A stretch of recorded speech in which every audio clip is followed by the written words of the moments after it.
Okay, I'm late, but I'm here. I'm talking Grammys. Rest in peace to Irv Gotti, T.K. Kirkland, and Shannon Sharpe and his brother. Come on, see what I gotta say. Bah!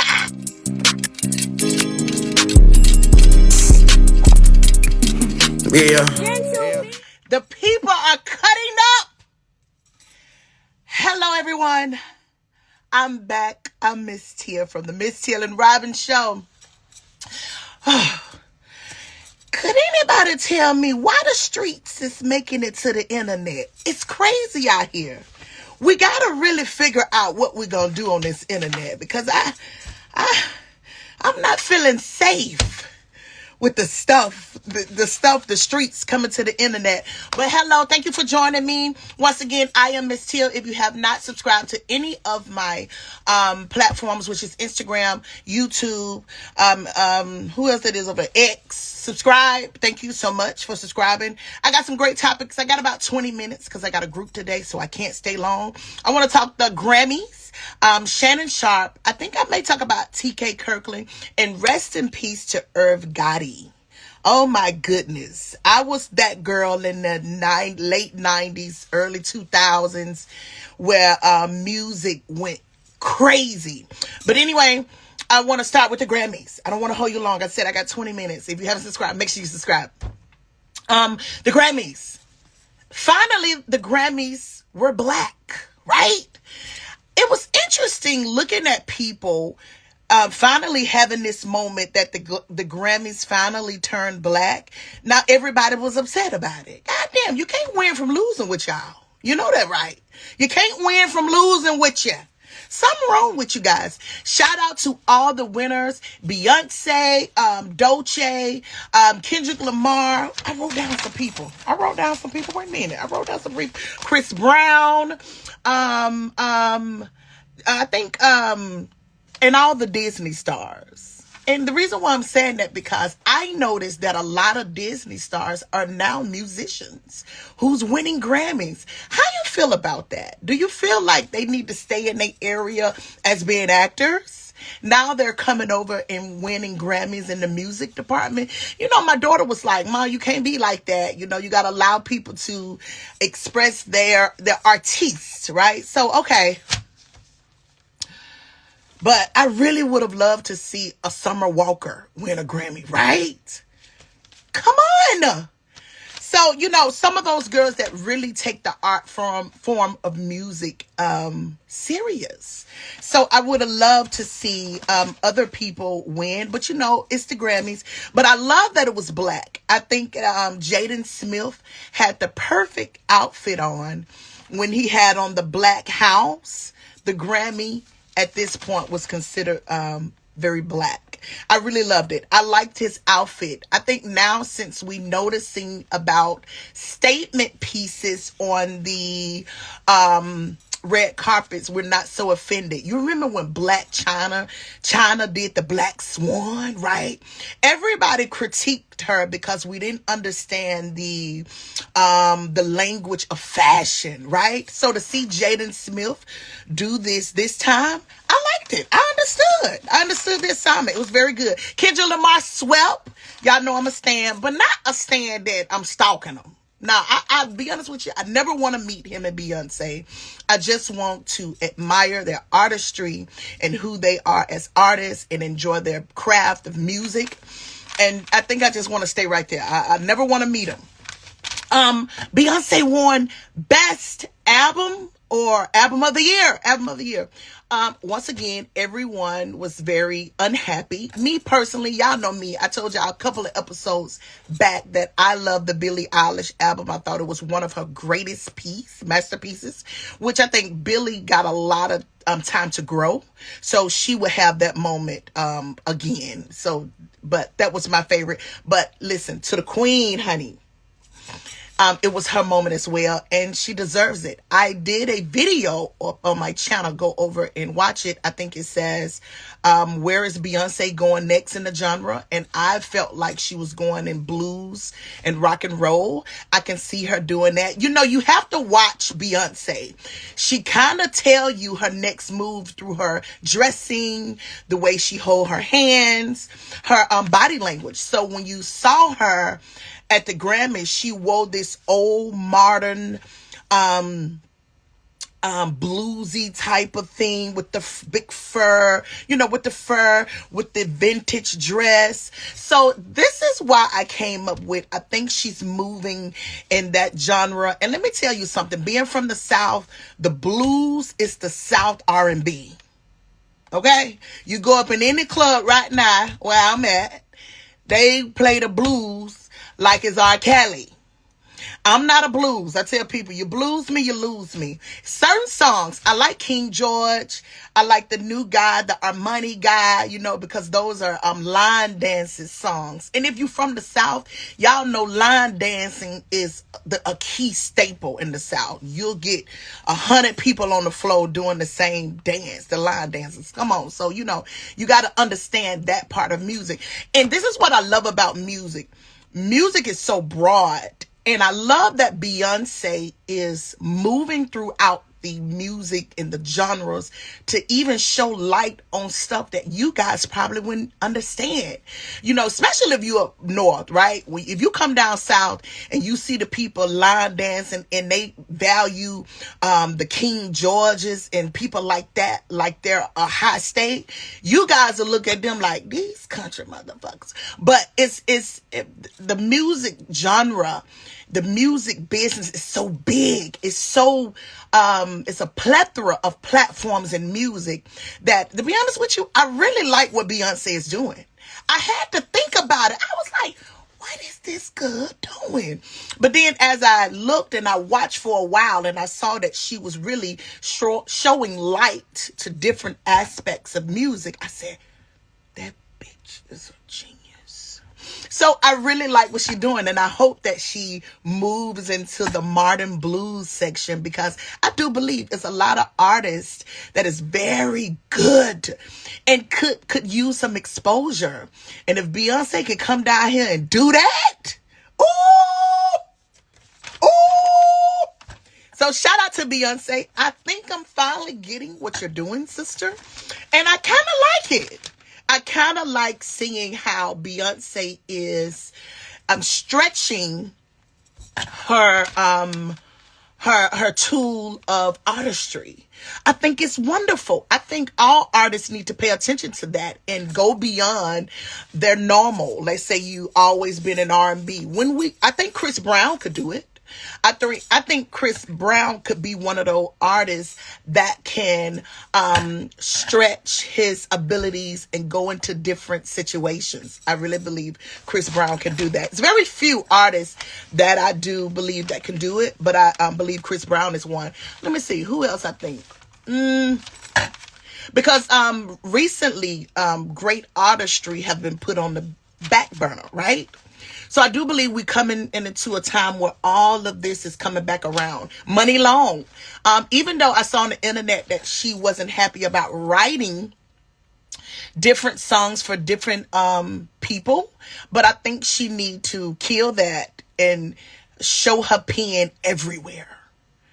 Because I think that's what it's all about. That's the gift you have, that you can jump genres, jump planets.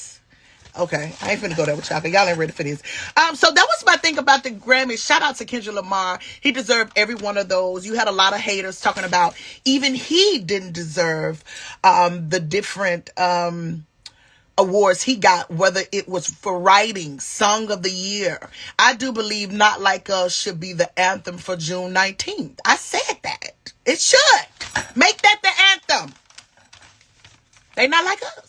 So shout out to Kendrick. He deserved everything. And he sat down for an interview this week, because everyone knows he's doing the Super Bowl Sunday. But he sat down with the interview for the Super Bowl with Nadeska and I'm so sorry. I can't remember the guy out of New York. I'm so sorry. Forgive me. Tries to in my head and not my heart. I think about it as I talk. But I liked the interview. I felt like Nadeska was very nervous. She was very nervous. And then, we from the streets. We want her to ask the gritty questions.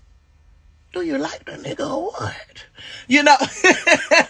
But, she kept it very PG, which is great. Because I do believe she is a real journalist. So, you gotta know how to go in and break the ice without being offensive.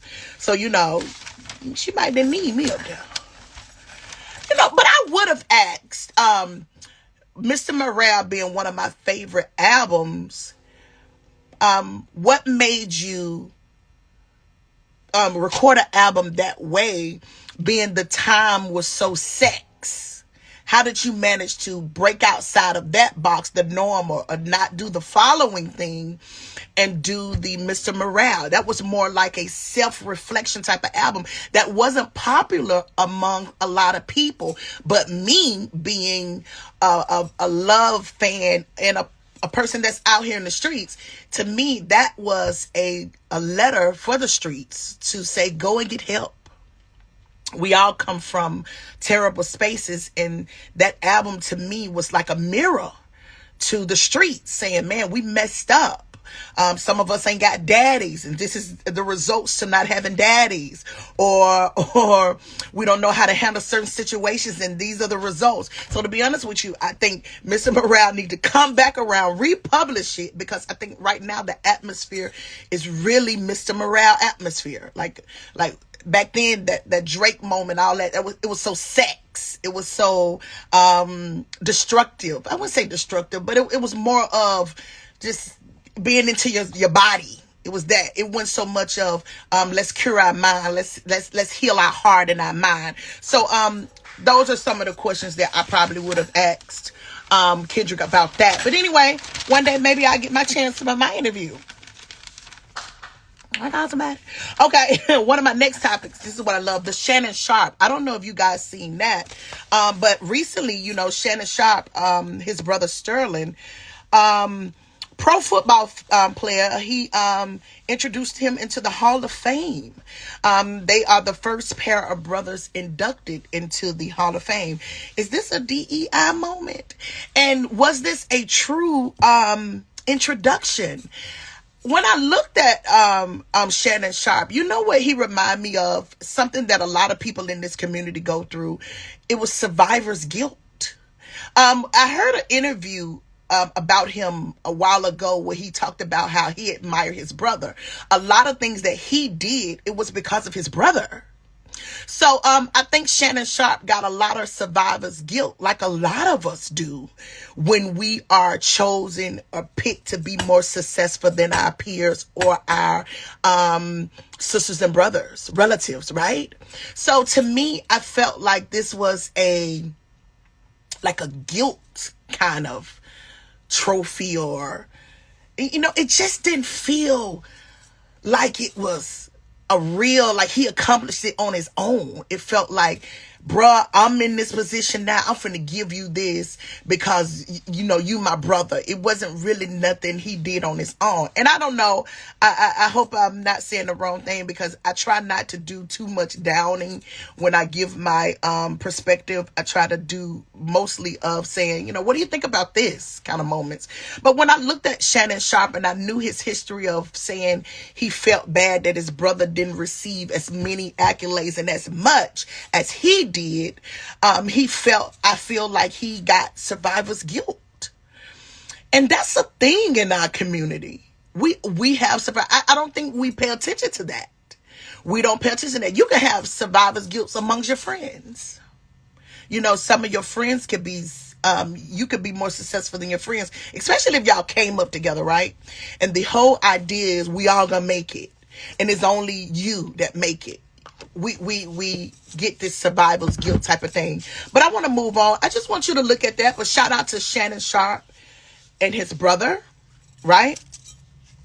I do believe through Shannon Sharpe's eyes, his brother deserves everything. And if he's in the seat to give it, why not? Biden pardon Hunter. So I understand. TK Kirkland. I wanted to talk about this too. TK Kirkland was he hit the internet with some kind of viral moment where he said men who are stepdads. Now listen, I'm paraphrasing. I couldn't find the article this morning. I put it down, but I couldn't find it. But at some point he was saying that, you're a bum, or you're no good, or you're stupid, or you dumb, or you're an idiot, in so many words. Excuse me for misquoting you, TK, but to me it felt like that. That's what it felt like when you were saying people who take on the responsibility of being stepfathers. First of all, I want to say this. Shout out to all the stepfathers. You are superheroes. You need a stepfather day. And I ain't talking about just no any bum ass nigga. I'm talking about real stepdads who come into a woman's life and take her children and try to teach morals and discipline and bring some kind of love and value into those children's lives. So to me, I think TK Kirkland got it wrong. And I think a lot of men need to step up and talk about it. Because I hear a lot of men who are raised by stepfathers, and their comments about those men are very good, right? So I would just want to say this to the stepfathers. You're superstars. You're superheroes. So don't let ideologies or just conversations like this deter you from being in that moment. I want to say this. My dad, I was one of those girls in the hood that my dad was a lot of people's dad.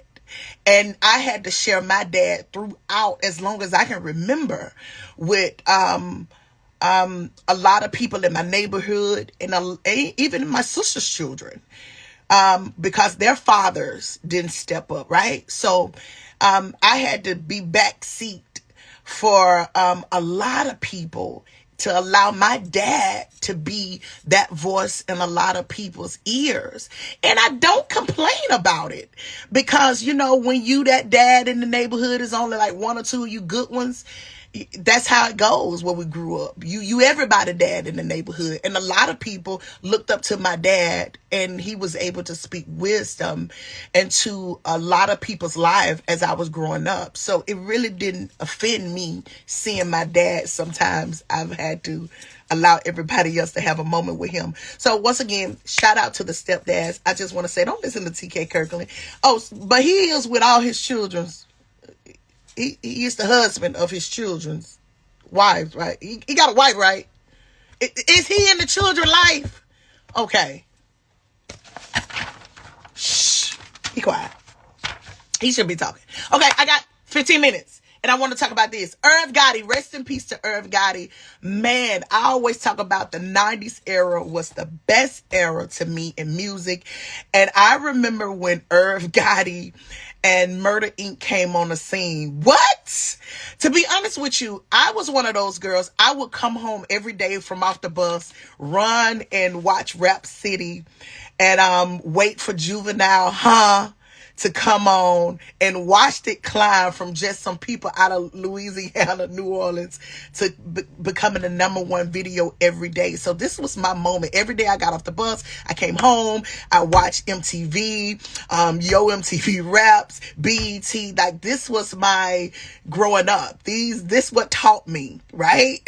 So when I remember the first time I noticed Irv Gotti, I was watching a reality show. I think it was on MTV, and it was a guy by the name of Mike Geronimo and his girlfriend Milky at the time. I don't know if they're together, but I'm just saying my experience, how I came across them. But I remember watching them, and they was moving to another part of the city, but he was this rapper.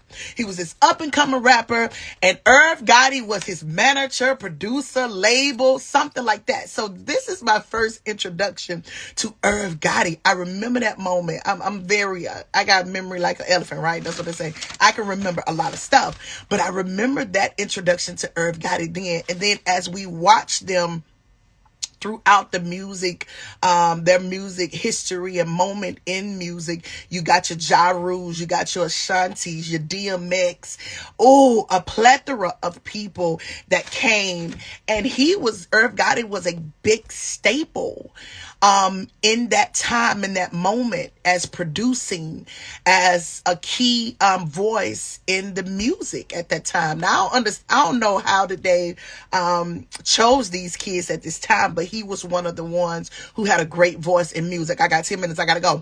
But Russell Simmons, I wanted to talk about this. Russell Simmons wrote a letter to Black America, right? About Irv Gotti. He said Irv Gotti been sick for a while, and he wrote this. I took some of the words out, so it's just kind of like a small little thing that I put together. But you can go and find the I think it was an Instagram post that he did. You can go find it. You can see it for yourself. I got 10 minutes. Let me read this. He said, to the Black men and women of America, he said, who still face these crises. He said, the epidemic of chronic disease and illness are a result of bad eating and diet and a lack of self-care. He said they are poisoning you much faster than the white counterparts. Thankfully, there is a wave amongst you. I kind of messed some words up, but listen, he said, you are much more likely to use natural remedies than the rest of America. He said, you're waking up, but not fast enough. He said, helping your brothers and sisters to take the same route that you are on. So he was saying how the food may be part of a lot of people in our community illness. He said, take heed to that. Pay attention. He even went so far as to say it may be something of a poison.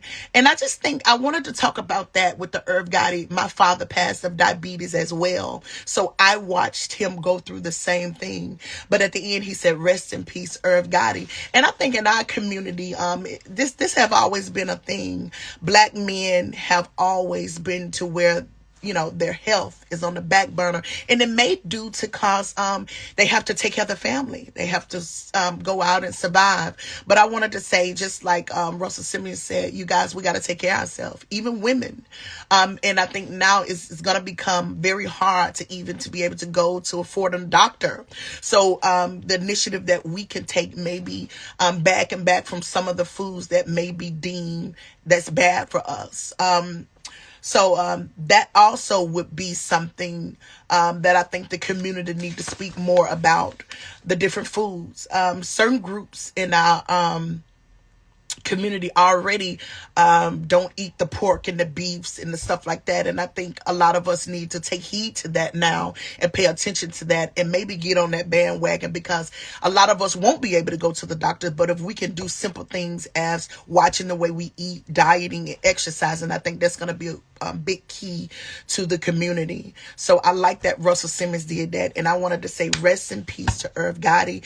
And my heart goes out to his family, because I know how losing a staple piece in your family could be very heartbreaking. So shout out to the family, and to anybody who's going through this illness and sickness at this time, because a lot of families are, man. My heart goes out to you guys. Make sure you pray and watch.